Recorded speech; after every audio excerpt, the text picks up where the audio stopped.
다 같이 예수님을 바르게 알자. 예수님을 바르게 알자. 예수님을 바르게 알자. 예수님을 바르게 알자. 이런 제목으로 오늘 나누기 원합니다. 누가복음 우리 19장 28절 같이 읽어봅니다. 시작. 예수께서 이 말씀을 하시고 예루살렘을 향하여 앞서서 가시더라. 감리원이라 불리는 산 쪽에 있는 벳바게와 베다니에 가까이 가셨을 때에 제자 중 둘을 보내시며 이르시되 너희는 맞은편 마을로 가라. 그리로 들어가면 아직 아무도 타보지 않은 나귀 새끼가 매어 있는 것을 보리니 풀어 끌고 오라. 아멘. 아멘. 예수님이 예루살렘을 향해서 가시는데 바로 1990년 전 오늘입니다. 예루살렘을 향해서 가시는데 앞서서 가셨대요. 예수님은 십자가에 달려 죽으시려고 가는 거예요. 근데 앞장서 가지고 그렇게 가셨대요. 가시다가 감람원 또는 감람산, 그래서 많은 산을 본 사람들은 여기를 정원으로 감람원이라고 얘기하고, 또 산을 못 본 사람들은 이거 산이구만 그래가지고 감람산이라고 부르는데 얕은 산이에요. 얕은 산인데 감람원이라고 부르는 그 산에서 예수님이 제자들을 두 사람을 보냅니다. 저 맞은편에 마을이 보이지? 저기 가면은 마을로 들어가면 거기 아직 아무도 타보지 않은 나귀 새끼. 근데 이제 이 나귀 새끼가 원래는 나귀 새끼보다는 새끼 나귀라고 하면 더 좋아요. 새끼 나귀 번역을 할 때 옛날에는 이제 새끼라는 말을 막 했어요. 엄마들이 아이고 내 새끼 막 그랬거든요. 요즘에는 새끼가 욕이에요. 그래서 나귀 새끼라고 그러면은 듣는 나귀 기분 나빠요. 그래서 다음에 번역본이 나올 때는 새끼 나귀라고 하면 더 좋을 것 같아요. 하여튼 그런데 1살부터 4살까지가 새끼 나귀고 4살 때는 티네이저고 덩치가 다 컸어요. 그래가지고 사람이 탈 수 있습니다. 그런데 아직 타보지 않은 그런 나귀 새끼를 매여 있는 것을 보고 가서 풀어가지고 끌고 오려는 거예요.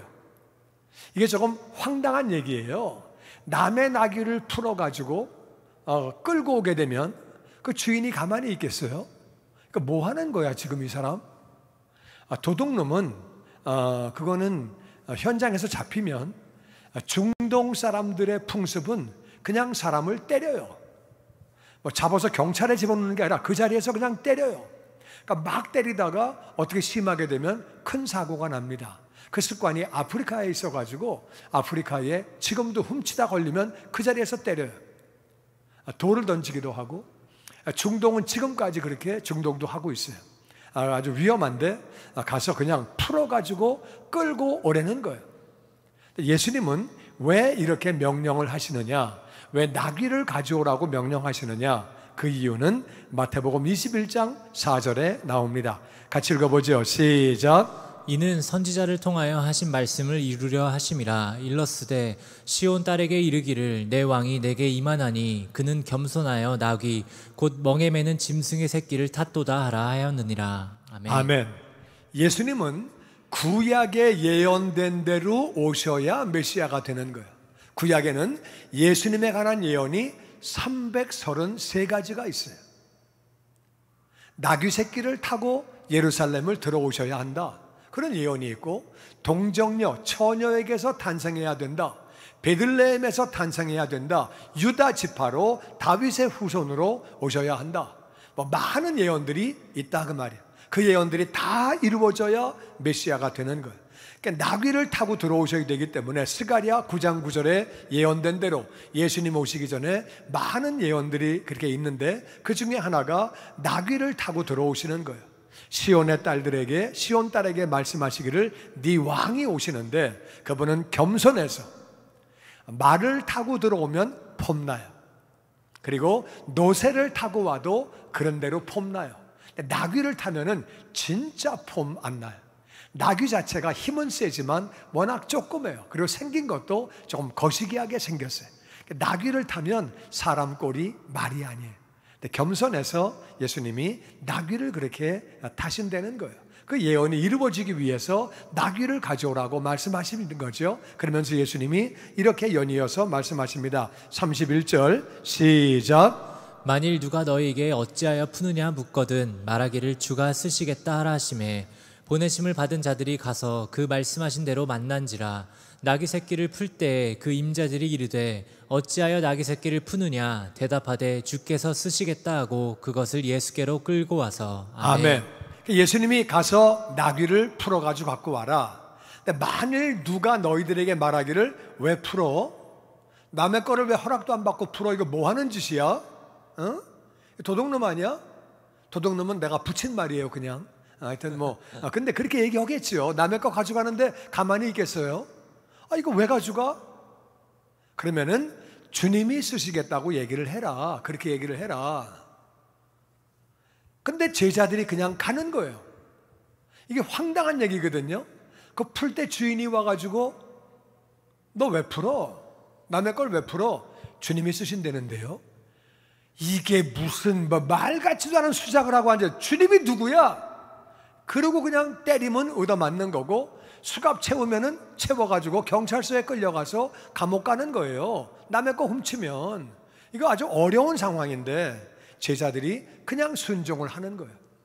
우리가 순종해야 제자가 되는 줄로 믿습니다. 아멘. 그러니까 주님 말씀에 이거는 정말 어떻게 보면 참 어려운 명령인데 잘못하면 이건 큰일 나는 건데 그런데 그렇게 순종을 하는 거예요. 그러니까 보내심을 받은 제자들이 가서 말씀하신 대로 보니까 새끼나귀가 있는 거예요. 놀랬겠죠? 와, 진짜 매여있네? 그래가지고 예수님 시키신 대로 그냥 풀르는 거예요. 얘기도 안 하고 풀렀더니 아니나 다를까 임자들이 나와가지고 남의 걸 왜 풀어? 새끼나귀를 왜 풀어? 남의 걸 왜 풀어? 그랬더니 예수님 시키신 대로 주님이 쓰신다는데요. 얘기를 그렇게 하는 거예요. 그랬더니 가라고 그러는 거예요. 가져가라고. 제자들이 얼마나 놀랬겠어요. 이 사람 진짜 그냥 주네? 일반적으로 주가 쓰신다 그러면 주가 누구야? 너는 뭐야? 그렇게 될 텐데 주가 쓰신다니까 그냥 주는 거예요. 그냥. 엄청 놀랬겠죠. 그들이 그래서 놀란 상황에서 그 나귀를 끌고 왔겠죠. 끌고 왔는데 35절 하반절 계속 봅니다. 시작. 자기들의 겉옷을 나귀 새끼 위에 걸쳐놓고 예수를 태우니 가실 때 그들이 자기의 겉옷을 길에 펴더라. 이미 감람산 내리막길에 가까이 오심에 제자의 온 무리가 자기들이 본 바 모든 능한 일로 인하여 기뻐하며 큰 소리로 하나님을 찬양하여. 아멘. 그들이 나귀 위에다가 자기들의 겉옷을 벗어놨어요. 그러니까 나귀를 주는 걸 보면서 나귀가 묶여있는 것도 신기하고 풀릴 때 주인들이 나타난 것도 그렇고 주님이 쓰신다고 그러니까 가져가라고 그러는 게 너무 신기해서 그래가지고 자기들의 겉옷을 벗습니다. 이스라엘 사람들은 옛날에 겉옷 안에 뭐를 받쳐 입는 게 아니에요. 겉옷을 벗으면 우통이 다 나와요. 우통 나오면 좀 창피하지요.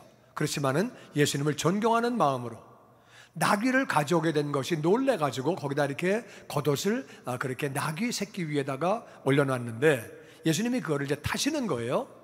타시고 가시는 거예요. 이게 아무것도 아닌 것 같지만 엄청난 사건이에요. 모든 동물은 자기 위에 누가 올라가면 싫어해요. 길들여지면은 그렇게 되지만 맨 처음에는 너무너무 싫어해요. 여러분 로데오 그거 게임할 때 보면은 소 한 번도 사람이 안 타본 소를 갖다가 박스에 딱 가둬놓고 사람이 그 위에 올라가 있어요. 딱 잡고 있다가 땡 치면은 밖으로 딱 내보내거든요. 그러면 소가 그냥 막 난리를 쳐요. 난리 쳐가지고 사람을 떨어뜨리는데 어떤 사람은 3초 만에 떨어져요. 어떤 사람은 5초, 오래 버텨봐야 15초, 20초예요. 사람이 그 위에 올라가 있는 걸 견디지 못해가지고 팍 흔들면은요, 그래가지고 떨어지는데 끝까지 버틴 사람, 내가 보니까 1분 넘어가는 사람이 없어요. 하여튼 그래가지고 한 45초 버티면은 우승하는 거예요. 돈 받고. 근데 떨어지다가 소 뒷발에 맞으면은 큰일 나요. 머리 맞으면 사고 나는 거예요. 갈비 맞으면 부러지고. 근데 그 상급 받으려고 올라가서 하는데 다 뛰어. 그래서 소들이 난리를 쳐요. 말도 사람을 한 번도 안 태워본 말은 첫 번째 사람이 타면 난리가 납니다. 가만히 있지 않아요. 사람이 떨어지고 길들여가지고 그걸 잡는 거거든요. 잡는 건데 그 나귀도 조그맣지만 나귀도 사람이 타면 견디지 않아요. 가만히 있지 않아요. 그러니까 불편해가지고 난리를 치는 거예요. 그러니까 사람이 떨어지게 만들죠. 예수님이 한 번도 사람이 안 타본 나귀라 그랬거든요. 그러니까 사람이 탔을 때 나귀가 막 난리를 치면은 떨어질 거 아니에요. 예수님은 지금 죽으러 가셔야 되는데 떨어지면 나귀 길들여가지고 너 왜 그러냐, 그러지 말으라고 또 타고 또 길들이고, 그러면 안 되잖아요, 그림이. 그게 왜 예수님은 그런 나귀를 타셨느냐? 넘어질지도 모르는데 예수님은 전능하신 하나님이에요. 풍랑도 잠잠하게 하시고 바람도 잠잠하게 하시고 예수님은 나귀를 통제할 수 있는 능력이 있으신 거예요. 아멘. 가만히 있어, 앞으로 가, 그냥 가는 거예요. 그러니까 제자들이 얼마나 놀래? 이 나귀가 그냥 가만히 있네. 여러분, 로데오 경기 하는데 그 소가 막 움직여야 되는데 나와가지고 가만히 있어. 그래가지고 탄 사람이 가자, 그러니까 앞으로 쭉 가. 한 바퀴 삥 돌고 가서 탁 내리면은 얼마나 놀래겠어요? 너무 놀래겠지. 그런 소는 없잖아요. 그러니까 이제 제자들이 너무 놀래서 가실 때에 그때 제자들이 놀래가지고 겉옷을 벗어가지고 길 앞에다가 까는 거예요. 놀래가지고. 어떻게 예수님은 그냥 이걸 타고 가시냐? 첫 번째 타면은 난리가 나는데 이 짐승들이 어떻게 이걸 타고 가시냐? 어떻게 저 나귀는 가만히 있냐? 저렇게 앞으로만 가고. 너무 놀래가지고 겉옷을 벗는 거예요. 아까 말씀드린 대로 겉옷을 벗으면 우통이 다 나와요. 이스라엘은 보수적인 나라예요. 우통을 벗지 않아요. 그런데 놀래가지고 그들이 옷을 벗어서 그 앞에 양탄자를 깔듯이 존경의 마음을 나타내는 거예요. 그래가지고 이미 감람산 내리막길로 가까이 오실 때에 제자의 온 무리가 자기들이 본 바 모든 능한 일을 인한 일을 인하여 기뻐하며 큰 소리로 하나님을 찬양했대요. 진짜 나귀가 있는 거. 풀을 때의 주인이 왜 가져가냐고 따지는데 주가 쓰시겠다고 그러니까 그냥 내준 거. 예수님이 나귀를 타고 사람이 한 번도 안 타본 나귀를 그냥 타고 가시고, 그뿐만 아니라 예수님이 눈먼 자의 눈을 뜨게 하시고 죽은 자도 살리시고 귀신을 쫓으시고 병을 고치시고, 그리고 예수님이 그 많은 사람들을 먹이시고 또 가르쳐 주시고, 예수님이 한 그 모든 일들을 인하여 그들이 기뻐하고 큰 소리로 하나님을 찬양하는 모습이 38절 이하에 나옵니다. 같이 읽어보죠. 시작. 이르되 찬송하리로다. 주의 이름으로 오시는 왕이여, 하늘에는 평화요 가장 높은 곳에서는 영광이로다 하니. 아멘. 그들이 하나님을 찬양하면서 하나님의 이름으로 오시는 왕, 예수님은 하나님의 이름으로 하나님의 뜻을 따라 이 땅에 오신 거고 예수님이 왕이 되시는 줄로 믿습니다. 아멘. 하나님의 이름으로 오시는 왕이요, 예수님이 오신 게 하늘에서는 평화래요.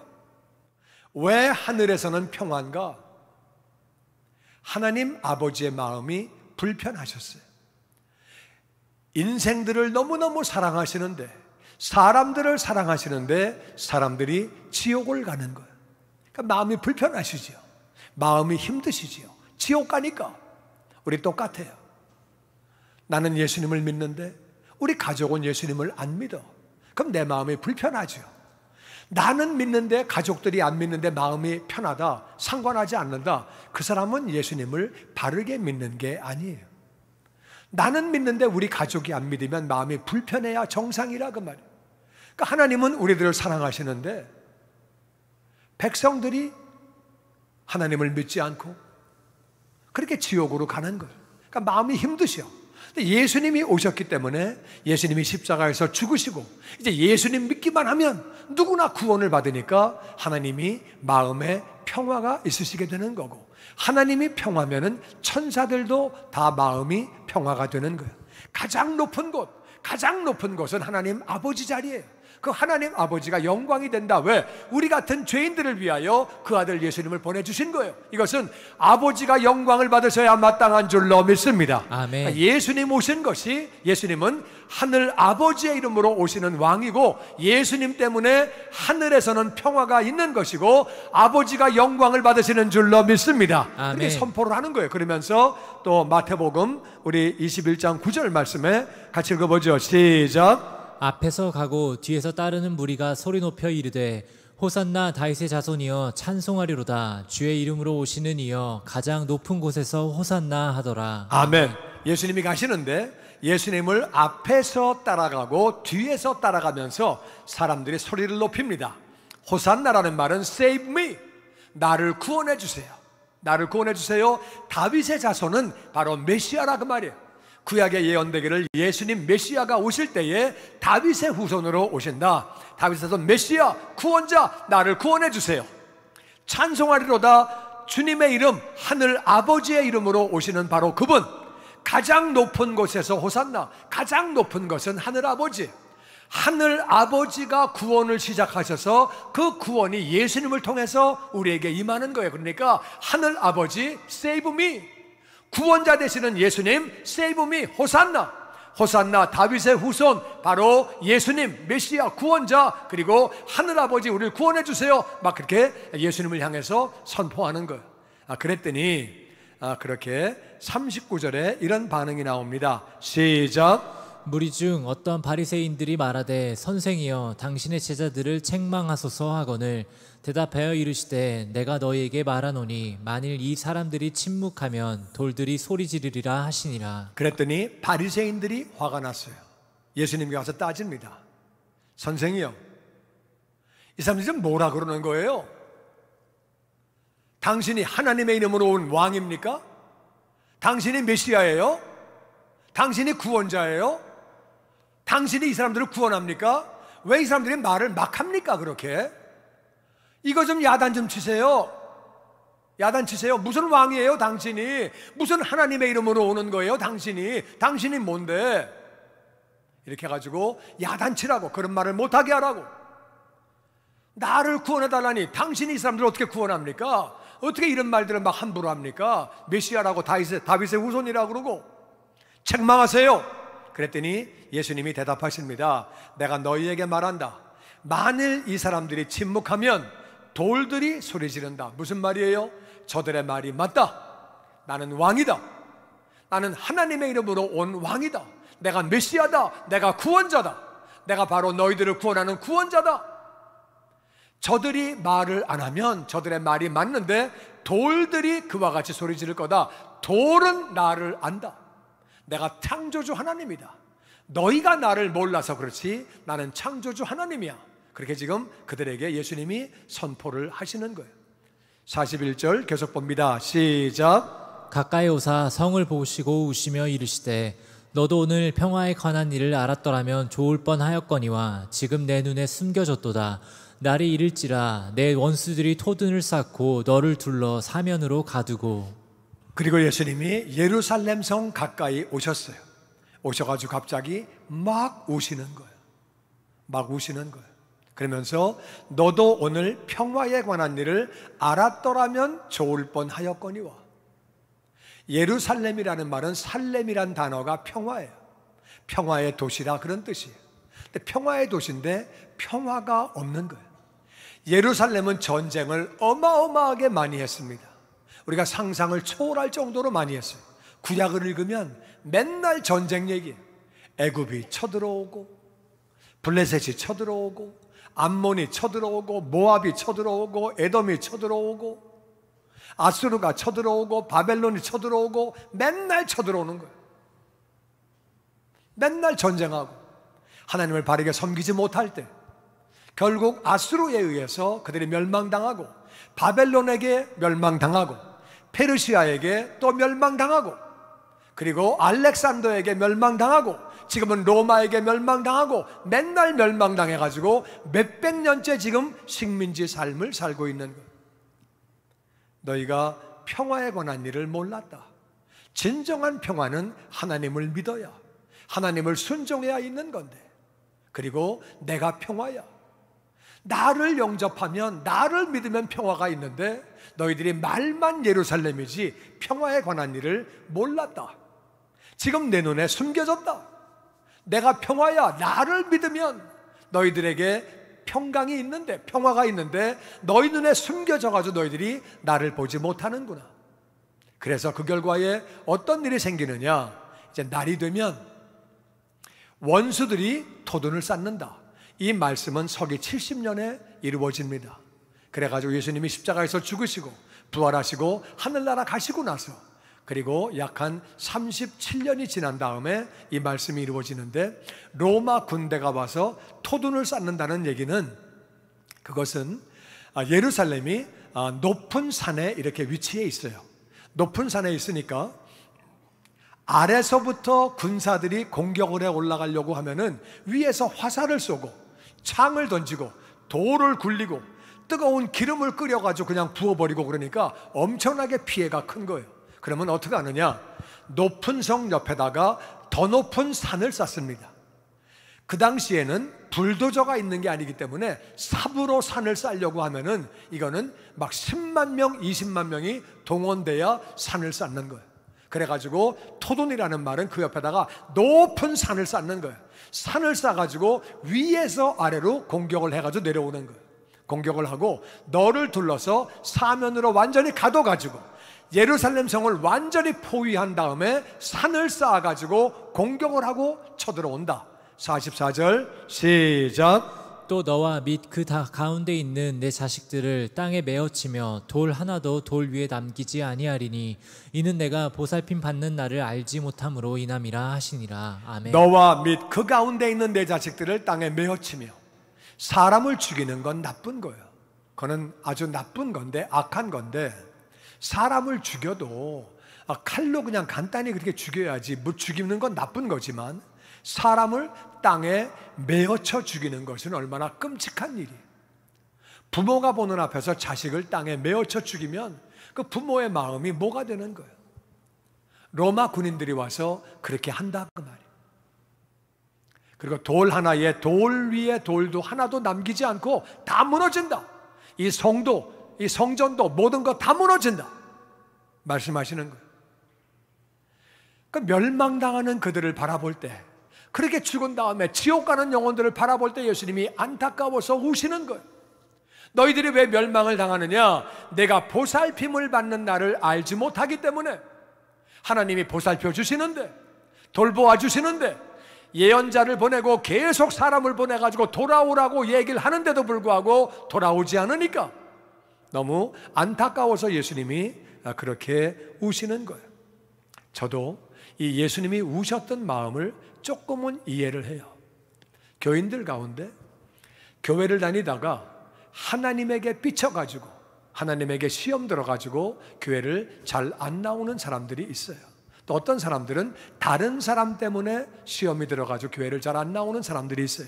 어떤 사람은 노는 거에 바빠서 골프 치느라고 취미생활 하느라고 안 나오는 사람이 있고, 돈 잘 벌어보려고 안 나오는 사람도 있어요. 뭐 이런저런 이유로 안 나오게 돼요. 그러면 이제 목사가 연락을 합니다. 카톡을 보내고 전화도 하고 만나기도 하고 찾아가기도 하고. 그러면 어떤 사람은 돌아와요. 정말 감사한 일인데, 어떤 사람은 돌아오지 않아요. 카톡을 계속 보내고 계속 연락을 해도 대답이 없고 반응이 없고, 오라 그래도 전화를 해도 반응이 없고, 그때 예수님의 마음이 생각나요. 저러다가 신앙을 떠나면, 하나님을 떠나면 지옥 갈 텐데 정말 마음이 안타까운 거예요. 저러면 안 되는데, 그런 마음이 있어서 그렇게 눈물을 흘리는 거예요. 근데 예수님이 왜 우시냐? 아니, 나귀를 컨트롤하는 분이, 나귀야 너 흔들지 마, 똑바로 가. 그러는 분이 사람을 컨트롤하시면 되지. 하나님 믿어, 예수님 믿어, 그렇게 하시지. 왜 예수님이 우시냐? 좀 이상하잖아요. 그 나귀도 예수님 말씀을 알아듣고 순종하는데 왜 사람이 그냥 통치하시면 될 텐데? 우리가 이걸 잘 알아야 돼요.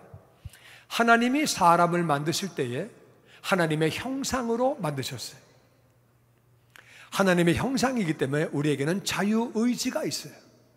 우리가 자유의지를 가지고 선악과를 먹을 수도 있고 안 먹을 수도 있고, 오늘도 여러분이 자유의지 가지고 예배당을 올 수도 있고 안 올 수도 있고, 여러분의 의지라 그 말이에요. 하나님이 우리를 너무 사랑하셔서 자유의지를 주신 거예요. 우리가 선택할 수 있게 그렇게 하신 거예요. 주님의 영광교회 예배 장소와 시간을 알려드리겠습니다. 주일 예배와 금요 예배는 글로리 비전 센터에서, 수요일에는 호프 센터에서 예배를 드리고 있으며, 장소는 1801 사우스 그랜드 애비뉴, 워싱턴과 그랜드가 만나는 코너에 위치하고 있습니다.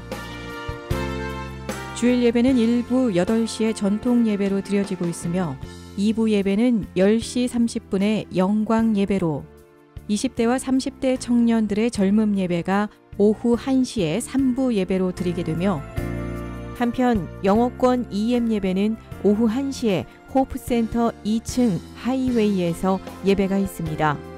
수요 예배와 금요 예배는 오후 7시 30분이며 새벽 예배는 월요일에서 토요일까지 오전 6시에 예배가 있습니다.